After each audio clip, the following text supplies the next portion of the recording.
നമ്മളൊരു പഞ്ചായത്ത് തെരഞ്ഞെടുപ്പുകളുടെ ഒരു ചരിത്രം എടുത്തു നോക്കിയാൽ, തദ്ദേശ തെരഞ്ഞെടുപ്പിന്റെ ചരിത്രം എടുത്തു നോക്കിയാൽ പലപ്പോഴും LDFന് പല തെരഞ്ഞെടുപ്പുകളിലും മേൽക്കൈ കിട്ടിയ സാഹചര്യം നമ്മൾ കണ്ടിട്ടുണ്ട്. പക്ഷേ നിയമസഭാ തെരഞ്ഞെടുപ്പിലേക്ക് വരുമ്പോൾ ചിലപ്പോൾ അത് മാറാം.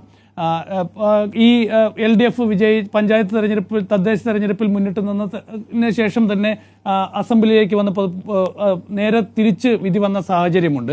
2019 ലോക്സഭാ തെരഞ്ഞെടുപ്പിൽ നമുക്കറിയാം വലിയ തിരിച്ചടിയാണ് അന്ന് LDFന് കേരളത്തിലുണ്ടായത്. അന്ന് 2018 ശബരിമല വിധിയൊക്കെ തന്നെ നടപ്പാക്കാനുള്ള ശ്രമം നടന്നു. അതൊക്കെ തന്നെ വലിയ ഒരു പൊളിറ്റിക്കൽ ഫൈറ്റായി കേരളത്തിൽ നടന്നിട്ടുണ്ട്. പക്ഷേ അതിനുശേഷം 2019 ലോക്സഭാ തെരഞ്ഞെടുപ്പിൽ ആകെ LDFന് കിട്ടിയത് ഒരു ഒറ്റ സീറ്റാണ് കേരളത്തിൽ. പക്ഷേ 2020 പഞ്ചായത്ത് തദ്ദേശ തെരഞ്ഞെടുപ്പിലേക്ക് വന്നപ്പോൾ ഏറ്റവും നല്ല മുന്നേറ്റം ഉണ്ടാക്കിയത് LDF ആണ്. അപ്പം ഈ വോട്ടിംഗ് പാറ്റേൺ വളരെ വ്യത്യസ്തമാണ്.